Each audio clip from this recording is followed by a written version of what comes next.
నమస్తే welcome to AK news ముందుగా headlines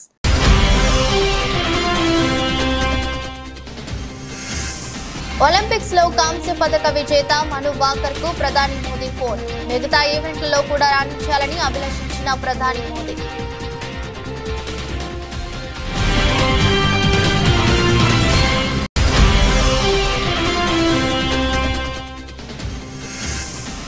అసెంబ్లీకి రాని కేసీఆర్ కు ప్రతిపక్ష హోదా ఎందుకు అంటూ ఎమ్మెల్యే రాజగోపాల్ రెడ్డి చిరక ప్రభుత్వాన్ని విమర్శించడమే పనిగా పెట్టుకున్నారంటూ బీఆర్ఎస్ పై ఫైర్.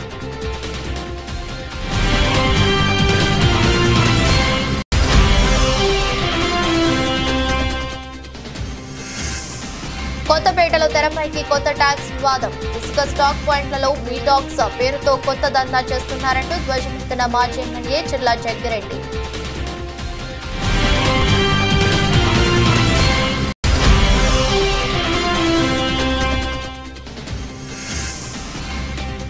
అప్పులు చేయకుండా అభివృద్ధి ఎలా చేయాలి అంటూ ప్రశ్నించిన బీఆర్ఎస్ ఎమ్మెల్యే అప్పులు చేస్తున్నట్లు కేసీఆర్ ఎప్పుడూ చెప్పారన్న జగదీష్ రెడ్డి.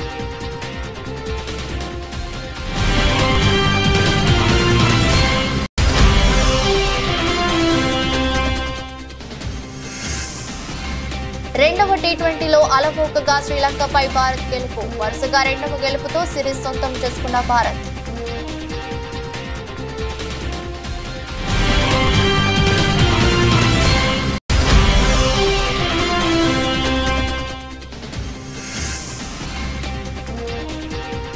బంగారం కొనుగోలుదారులకు గుడ్ న్యూస్ తులం బంగారంపై 10,000 వరకు తగ్గిన ధర.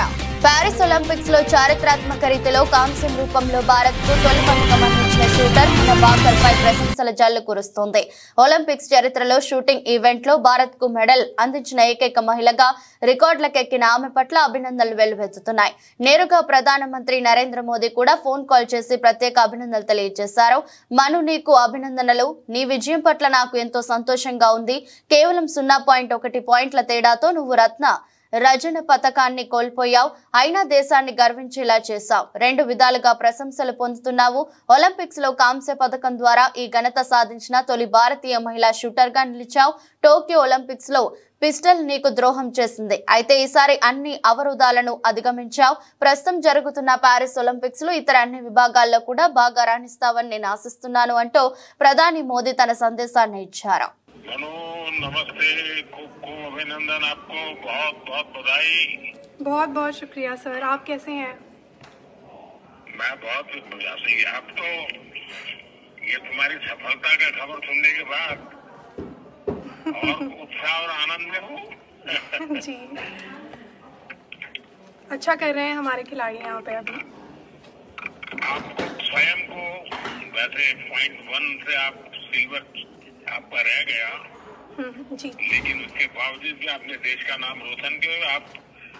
आपको 2 प्रकार की क्रेडिट मिल रही है. एक तो आप कांस्य पदक लाई, लेकिन भारत की पहली महिला है जो इस मेडल लेके आई हो. जी सर. हाँ जी, शुक्रिया सर. मेरी तरफ से बहुत बहुत बधाई है. देखिए, टोक्यो ओलंपिक्स में राइफल ने तेरे साथ दगा कर दिया. हाँ जी, लेकिन इस बार तुमने सारी कमियों को पूरा कर दिया. बिल्कुल सर. अभी और भी मैचेस हैं आगे, तो उनमें भी उम्मीद रहेगी कि अच्छा करूँ मैं. मुझे पक्का विश्वास है आगे की मैचेस भी बहुत अच्छा करोगी आप, क्योंकि ये రాష్ట్ర గవర్నర్ సిపి రాధాకృష్ణన్ ను సీఎం రేవంత్ రెడ్డి మర్యాదపూర్వకంగా కలిశారు. సోమవారం ఉదయం రాజ్ భవన్ కు వెళ్లిన ఆయన గవర్నర్ తో భేటీ అయ్యారు. తాజాగా సిపి రాధాకృష్ణన్ ను మహారాష్ట్ర గవర్నర్ గా నియమిస్తూ రాష్ట్రపతి ఉత్తర్వులు జారీ చేసిన విషయం తెలిసిందే. ఆయన త్వరలో అక్కడి బాధ్యతలు స్వీకరించనున్నారు. ఈ నేపథ్యంలో గవర్నర్ ను కలిసిన ముఖ్యమంత్రి శుభాకాంక్షలు తెలిపారు.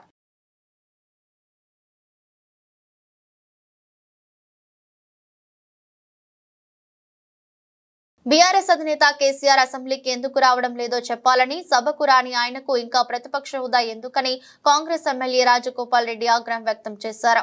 అసెంబ్లీలో నేడు ఆయన మాట్లాడుతూ ఈ వ్యాఖ్యలు చేశారు. 10 ఏళ్లు అధికారంలో ఉన్న బీఆర్ఎస్ నేడు ప్రెస్ మీట్లు పెట్టి ప్రభుత్వాన్ని విమర్శిస్తుందని మండిపడ్డారు. నష్టాల్లో కూరుకుపోయిన డిస్కంలను లాభాల్లోకి తీసుకొచ్చే ప్రయత్నాలు చేస్తున్న తమను ప్రశంసించకపోగా తిరిగి నిందలు వేయడం సరికాదన్నారు. విద్యుత్ శాఖపై గత ప్రభుత్వం పూర్తిగా నిర్లక్ష్యం వహించిందని రాజగోపాల్ రెడ్డి రెడ్డి విమర్శించారు. అన్ని సక్రమంగా ఉంటే మరి విద్యుత్ సంస్థలు నష్టాల్లోకి ఎందుకు వెళ్తాయని ప్రశ్నించారు. రైతులకు అరకొరగా ఉచిత విద్యుత్ ఇచ్చి బీఆర్ఎస్ గొప్పలు చెప్పుకుందని, నిజానికి నాడు నేడు ఉచితంగా విద్యుత్ ను అందిస్తుందని ఒక కాంగ్రెస్ మాత్రమేనని స్పష్టం చేశారు. ఇప్పటికైనా తమపై నిందలు వేయడం మాని చేసిన తప్పులు ఒప్పుకోవాలని హితవు పలికారు. నాయకులు అంటారు మీ నాయకుడు రాలేదంటే మీ స్థాయికి ఆయన అవసరం లేదు, మేమే చాలని అంటుండ్రు. అధ్యక్ష, వీళ్ళ స్థాయి ఏందో 10 ఏళ్లల్లా కేసీఆర్ గారు ముఖ్యమంత్రిగా ఉన్నప్పుడు వీళ్ళ స్థాయి ఏంది, మంత్రులు ఎంపీలు అధికారుల మాట ఎవరైనా విన్నారా అధ్యక్ష? నో అపాయింట్మెంట్, ఒంటెద్దుపోకడా, నిజం ఉన్నట్టు అట్లా కాదు ఇట్లా అని చెప్పే అవకాశం వీళ్ళకి ఎవరికైనా ఇచ్చిండా అధ్యక్ష? ఆయన అంత దమ్ము ధైర్యం వీళ్ళకు లేదు, ఆయన వినేవాడు కూడా కాదు. అటువంటి పరిస్థితి ఉన్న మనిషి, పెద్ద మనిషి, లీడర్ ఆఫ్ ద ఆపోజిషన్ ఉండి కూడా సభకు రాకుండా ఒక ఇంపార్టెంట్ సబ్జెక్టుల మీద చర్చ నడిచినప్పుడు లేకుండా వీళ్ళంటారు మరి లీడర్ ఆఫ్ ద ఆపోజిషన్ ఎందుకు ఉండాలి అధ్యక్ష? మరి అటువంటిప్పుడు ఆయన సభకే రానప్పుడు ఆయన అవసరం లేదని వీళ్ళే అంటున్నారు. మరి మీరే మీ లోపల ఎవరో ఒకరు సభలో లీడర్గా మీరు ఎల్ఓపి కాండి. ఆయన అవసరం లేనప్పుడు మరి సభకే వద్దనుకున్నప్పుడు ఆ పొజిషన్లో ఆయన అవసరం ఏముంది? జాయింట్ కలెక్టర్ జిల్లా స్థాయి ఇసుక కమిటీ ద్వారా ఇచ్చిన విధి విధానాలను తొంగలోకి తొక్కుతూ కొత్తపేట నియోజకవర్గంలో స్థానిక శాసనసభ్యులు కొత్త దందాకు తెరతీశారని చిర్ల జగ్గిరెడ్డి అన్నారు.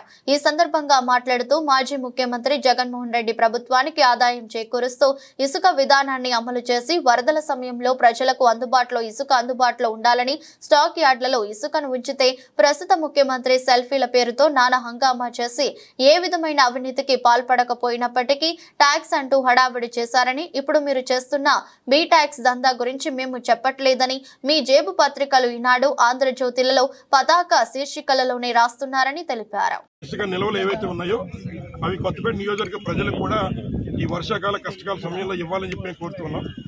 ఏదైతే ఇక్కడ ఉన్నటువంటి ఈ రీచ్లో ఎస్పెషల్గా ఈ స్టాక్ పాయింట్లో కేవలం కొంతమందికి మాత్రమే కొత్తపేట నియోజకవర్గం వాళ్ళు ఎవరికి కూడా ఇక్కడ ఇసుక లోడ్ చేయకుండా కేవలం విశాఖపట్నం లేదా ఉన్నటువంటి మరి విజయవాడ మేము పట్టుకెళ్తున్నాం అనే విధంగా మరి వాళ్ళు ఇక్కడ నుంచి ఇసుక అంతా కూడా మరి దోచేసే కార్యక్రమం చేస్తున్నారు. దీని మీద ఏదైతే కొంతమంది లారీ ఓనర్లతో మాట్లాడడం మీరు కూడా విన్నారు. ఎవరైనా సామాన్యులు చంద్రబాబు నాయుడు గారు మాట నమ్మి ఇసుక ఉచితంగా దొరుకుతుంది కదా అని ఇక్కడికి వస్తుంటే వారి దగ్గర 11,000 రూపాయలు కలెక్ట్ చేసి అప్పుడు లోపల పంపించే కార్యక్రమం చేస్తున్నారు. ముఖ్యంగా ఏదైతే మరి మేము అడుగుతున్నాం, గతంలో చంద్రబాబు నాయుడు గారు సెల్ఫీ ఫోటోలు తీసుకున్నారు, తప్పలేదు.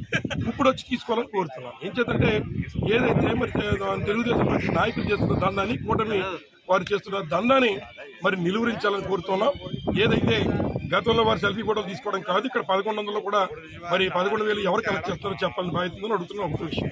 రెండోది, ఇక్కడ ఏదైతే బయట నుంచి వచ్చేటువంటి వెహికల్స్ ని కేవలం అన్ని కూడా 4 రోజులు 5 రోజులు ఆపేసి ఎవరైతే కప్పం కట్టారో బీ ట్యాక్స్, బండారు ట్యాక్స్ అని పెట్టారు. స్థానిక శాసనసభ్యులు గారు ఇక్కడ వరదల మీద ఆయనకి పట్టింపు లేదు కానీ చక్కగా వ్యాపారం మరి కడుపు నీళ్ళు కదలకుండా చేసుకుంటున్నారు.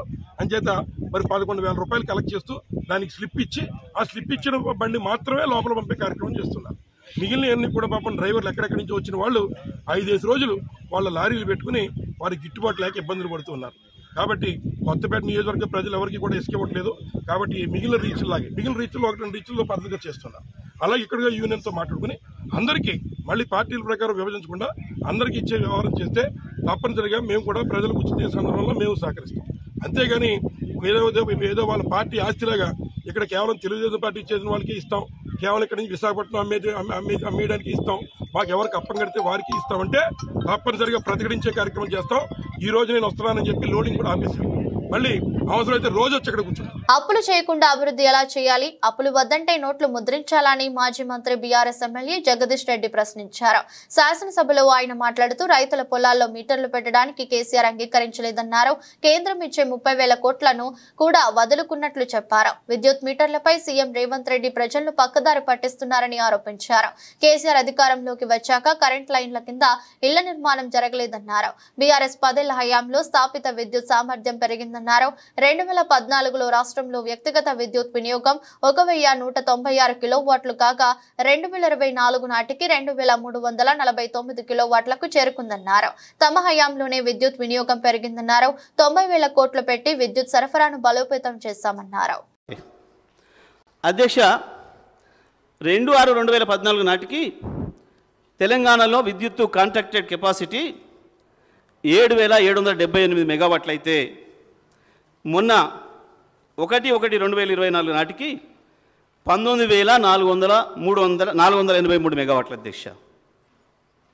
అంటే 11,705 మెగావాట్లు మీరు అడుగుతున్న పెద్ద మనిషి నాయకత్వంలో అద్భుతంగా ఇన్స్టాల్డ్ కెపాసిటీ పెరిగింది.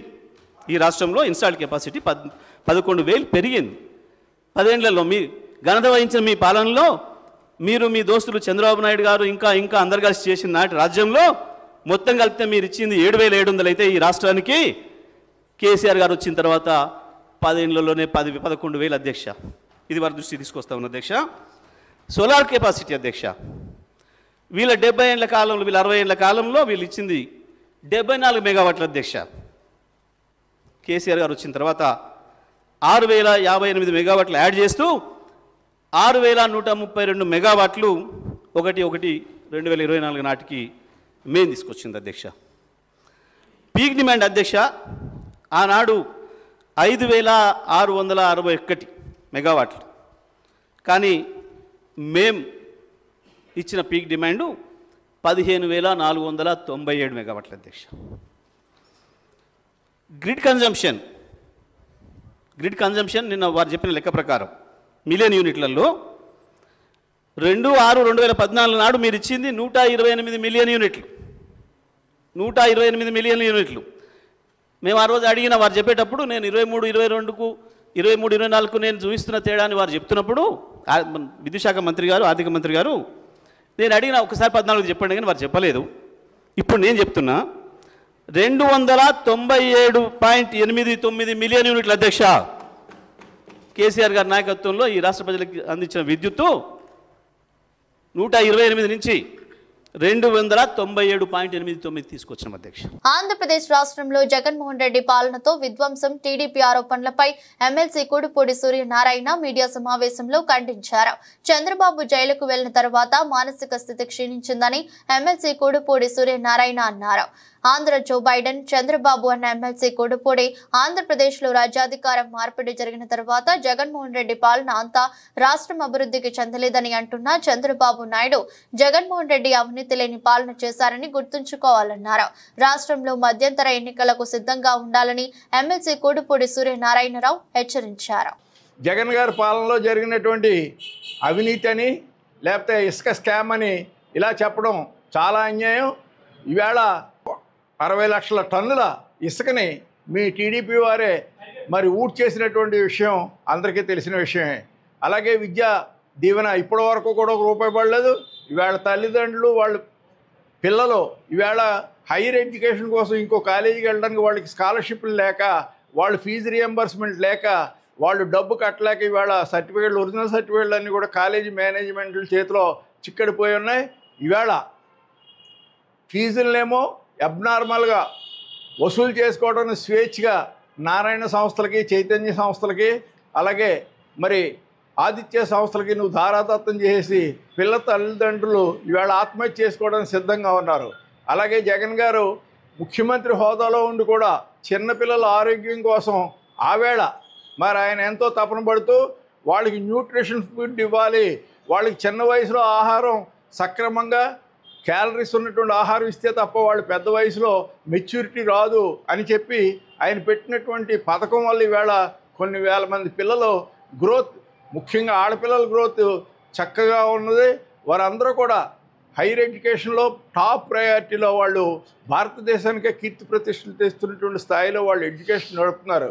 ఈవేళ అన్ని వ్యవస్థల్ని జగన్ గారు నిర్మాణం చేసి బటన్ దొక్కి ఏ విధమైనటువంటి అవినీతి లేకుండా డైరెక్ట్గా నేరుగా తల్లుల ఖాతాల్లోకి, మరి లబ్ధిదారుడి ఖాతాలోకి ముఖ్యంగా ఇవన్నీ కూడా డైరెక్ట్గా చెందేటటువంటి ఒక వ్యవస్థను క్రియేట్ చేస్తే దాని అంతా డిస్ట్రాయ్ చేసేసి మరి ప్రజలకి మేలు చేసేటటువంటి కార్యక్రమాన్ని కూడా నడపలేదు. కేవలం ఇదంతా కేవలం ఈ 5 సంవత్సరాల పబ్బం గడుపుకోవడానికని ఖచ్చితంగా చెప్పగలం. ఎమ్మెల్యే జగదీష్ రెడ్డిపై మంత్రి కోమటిరెడ్డి వెంకటరెడ్డి తీవ్ర ఆరోపణలు చేశారు. అసెంబ్లీ సమావేశాల్లో విద్యుత్ శాఖపై చర్చ జరుగుతున్న సమయంలో మంత్రి కోమటిరెడ్డి వెంకటరెడ్డి ఈ వ్యాఖ్యలు చేశారు. జగదీష్ రెడ్డి మీద మర్డర్ కేసులు ఉన్నాయని, అలాగే ఆయన తండ్రి మీద అనేక కేసులు ఉన్నాయని ఆరోపించారు.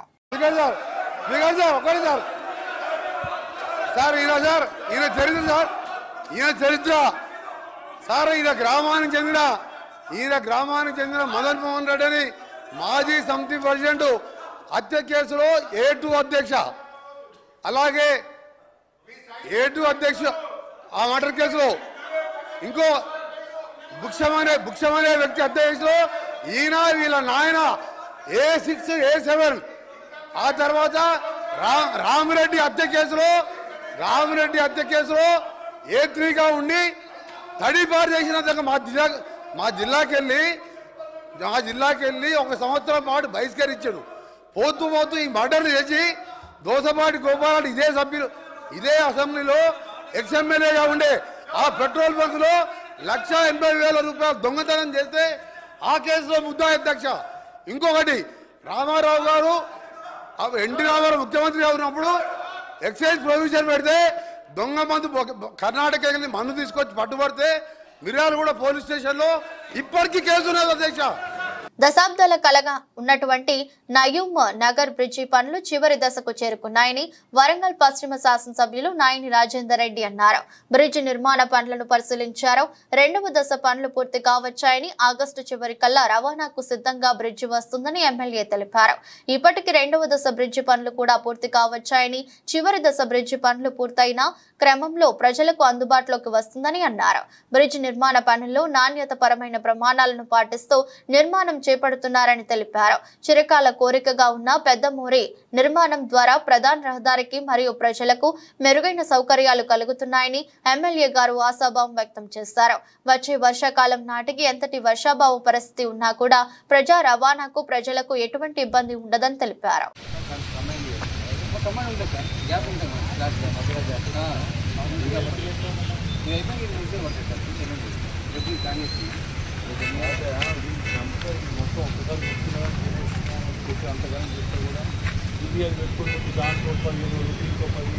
అది పోసే తెల్లారు పోతామన్నారు.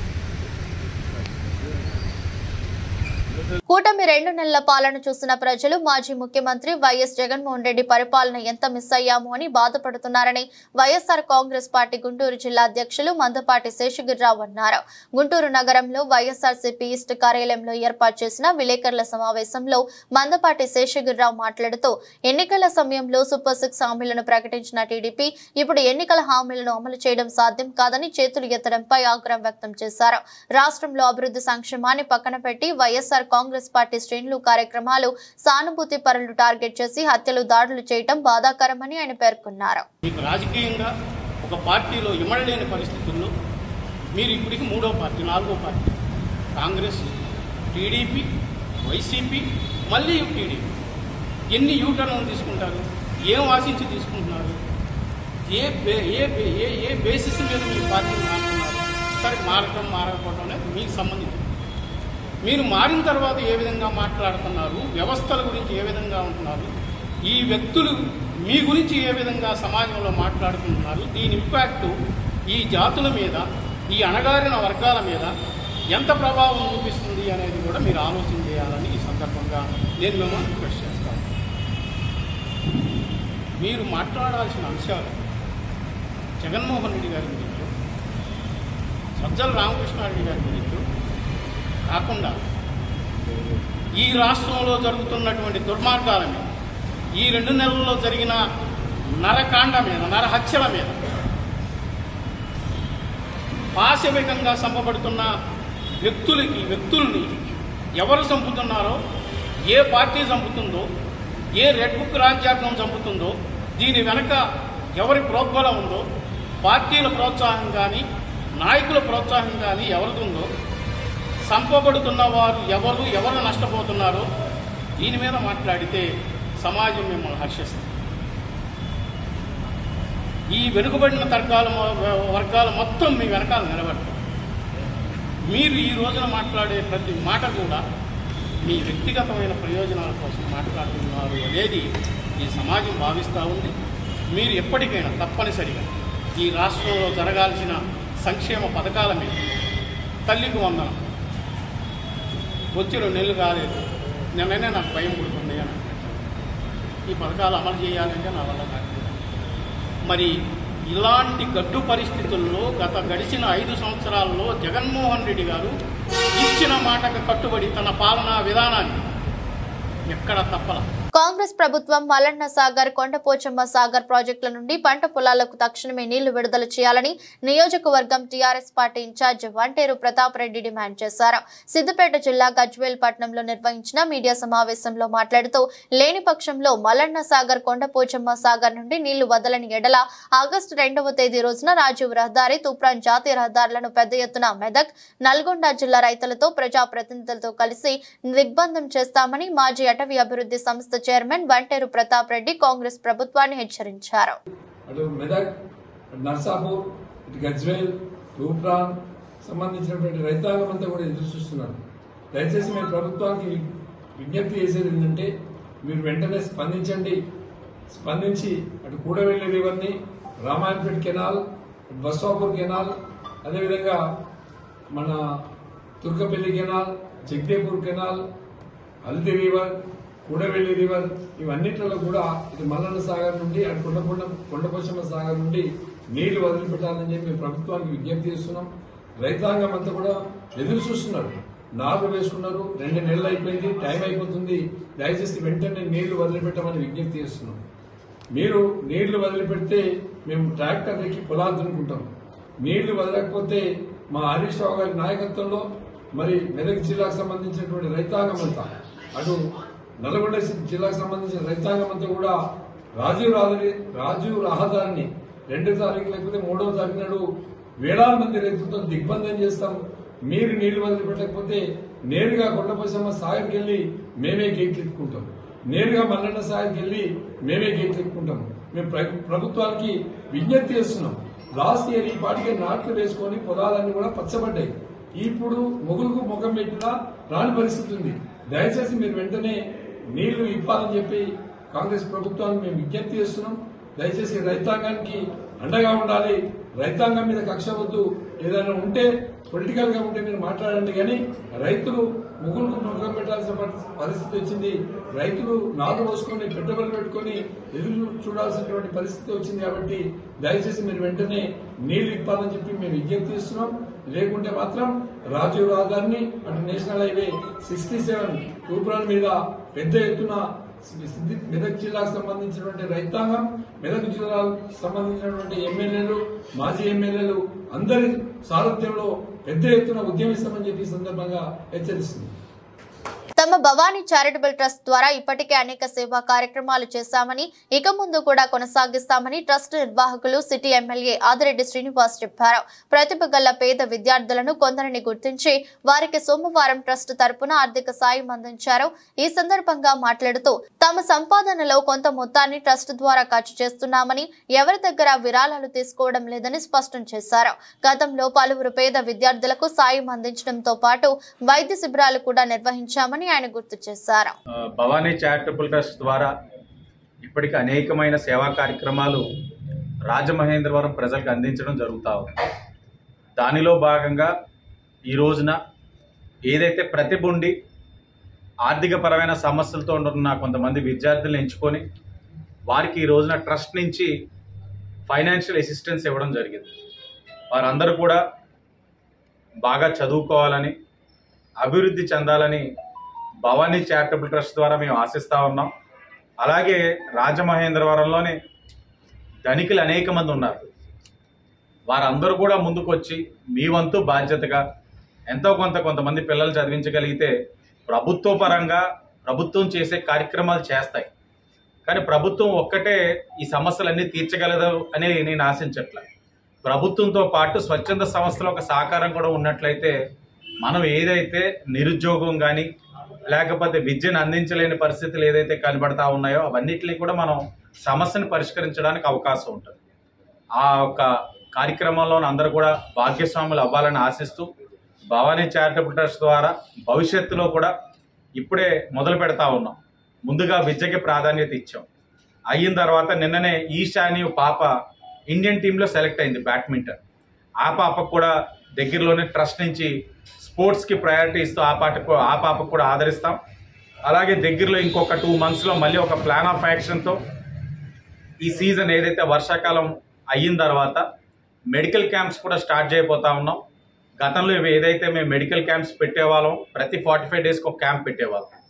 ఆ క్యాంప్స్ అన్ని కూడా పారిస్ ఒలింపిక్స్ చూసేందుకు మెగా ఫ్యామిలీ కూడా ఫ్రాన్స్ తరలి వెళ్లింది. తాజాగా ప్రముఖ బ్యాడ్మింటన్ క్రీడాకారిణి తెలుగు తేజం పివి సింధుతో కలిసి గ్లోబల్ స్టార్ రామ్ చరణ్ సందడి చేశారు. పివి సింధు, రామ్ చరణ్, ఉపాసన దంపతులకు ఒలింపిక్ గ్రామమంతా తిప్పి చూపించారు. ఈ సందర్భంగా రామ్ చరణ్ పెంపుడు సునకం రైన్ ను సింధు ముద్దు చేశారు. మీరు ఎక్కడికి వెళ్లినా ఇది మీ వెంట ఉండాల్సిందేనా అని రామ్ చరణ్ ను సింధు ప్రశ్నించగా తప్పకుండా ఉండాల్సిందే అంటూ రామ్ చరణ్ బదులిచ్చారు. ఈ సందర్భంగా ఒలింపిక్స్ బ్యాడ్మింటన్ మహిళల సింగిల్స్ తొలి రౌండ్ లో నెగ్గిన సింధును రామ్ చరణ్, ఉపాసన అభినందించారు. ఒలింపిక్ క్రీడల ప్రారంభోత్సవం నాడు కూడా మెగాస్టార్ చిరంజీవి, సురేఖ, రామ్ చరణ్, ఉపాసన పారిస్ లోని సెన్ నది వద్ద దర్శనమిచ్చారు. ఒలింపిక్ టార్చ్ రెప్లికల్ చేతబూనిన చిరంజీవి సంతోషం వ్యక్తం చేశారు.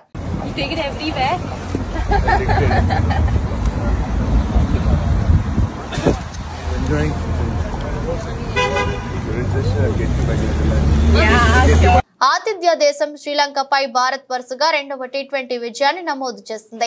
పల్లెకెలే వేదికగా ఆదివారం జరిగిన మ్యాచ్ లో 7 వికెట్ల తేడాతో సునాయాస విజయం సాధించింది. తొలుత బ్యాటింగ్ చేసిన శ్రీలంకను భారత బౌలర్లు చక్కగా కట్టడి చేశారు. నిర్ణీత 20 ఓవర్లలో 9 వికెట్ల నష్టానికి 161 పరుగులకే ఆ జట్టు ఆల్అౌట్ అయింది. ఆ తర్వాత వర్షం అంతరాయం కలిగించడంతో డక్వర్త్ లూయిస్ పద్ధతిలో భారత విజయ లక్ష్యాన్ని అంపైర్లు 8 ఓవర్లలో 78 పరుగులకు కుదించారు. ఓపెనర్ గా వచ్చిన సంజు శాంసన్ తొలి బంతికే డకౌట్ వెనుదిరిగినప్పటికీ మరో ఓపెనర్ యశస్వి జైస్వాల్, కెప్టెన్ సూర్యకుమార్ యాదవ్ దూకుడుగా ఆడటంతో లక్ష్యం చిన్నబోయింది. జైస్వాల్ 15 బంతుల్లో 30 పరుగులు, సూర్య 12 బంతుల్లో 26 పరుగులు, హార్దిక్ పాండ్యా 9 బంతుల్లో 20 రన్స్, పంత్ 2 రన్స్ చొప్పున బాదారు. దీంతో మరో 9 బంతులు మిగిలిపో ఉండగానే భారత్ లక్ష్యాన్ని చేరింది. దీంతో 3 మ్యాచ్ల సిరీస్ లో ఇప్పటికే 2 విజయాలు సాధించడంతో సిరీస్ భారత్ వశమైంది. బంగారం అంటే మహిళలకు మక్కువ ఎక్కువ. వివిధ ఆభరణాలు ధరించేందుకు తెగ ఇంట్రెస్ట్ చూపిస్తుంటారు. పెళ్లిళ్లు, ఫంక్షన్లలో డిఫరెంట్ జ్యువెలరీ ధరించి దగదగా మెరుస్తుంటారు. ఆషాఢ మాసంలో బంగారం ధరలు కాస్త దిగొచ్చాయి. కేంద్ర ప్రభుత్వం ప్రవేశపెట్టిన బడ్జెట్ తర్వాత తులం బంగారంపై 10,000 వరకు తగ్గింది. వచ్చేది శ్రావణ మాసం, అందులో పెళ్లిళ్ల సీజన్ ఉంటుంది. ఇంకేముంది, ఆ సమయంలో శుభకార్యాల కోసం కొందరు ఇప్పుడే బంగారం కొనుగోలు చేస్తున్నారు. బంగారం కొని ఆభరణాలకు ఆర్డర్ చేస్తున్నారు. సోమవారం రోజున బంగారం ధర మరింత తగ్గింది. ముందు మరింత తగ్గే అవకాశం ఉందని వ్యాపారులు అంచనా వేస్తున్నారు. 24 క్యారెట్ల 10 గ్రాముల మేలిమి బంగారం 65,000 వరకు తగ్గొచ్చని వివరించారు. వార్తలు ముగించే ముందు మరోసారి హెడ్లైన్స్.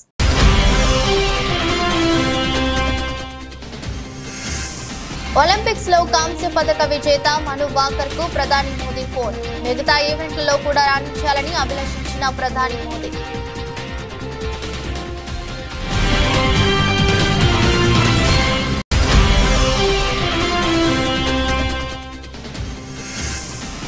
అసెంబ్లీకి రాని కేసీఆర్ కు ప్రతిపక్ష హోదా ఎందుకు అంటూ ఎమ్మెల్యే రాజగోపాల్ రెడ్డి చురక. ప్రభుత్వాన్ని విమర్శించడమే పనిగా పెట్టుకున్నారంటూ బీఆర్ఎస్ పై ఫైర్.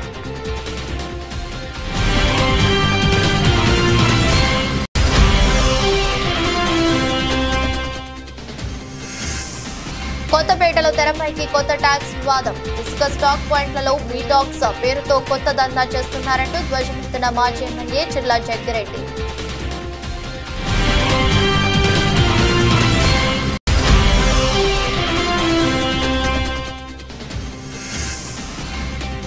అప్పులు చేయకుండా అభివృద్ధి ఎలా చేయాలి అంటూ ప్రశ్నించిన బీఆర్ఎస్ ఎమ్మెల్యే. అప్పులు చేస్తున్నట్లు కేసీఆర్ ఎప్పుడో చెప్పారన్న జగదీష్ రెడ్డి.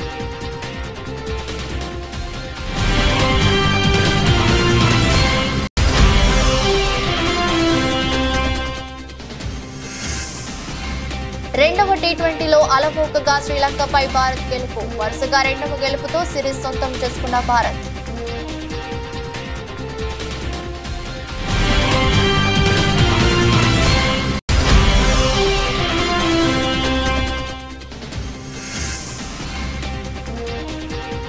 బంగారం కొనుగోలుదారులకు గుడ్ న్యూస్. తులం బంగారంపై 10,000 వరకు తగ్గిన ధర.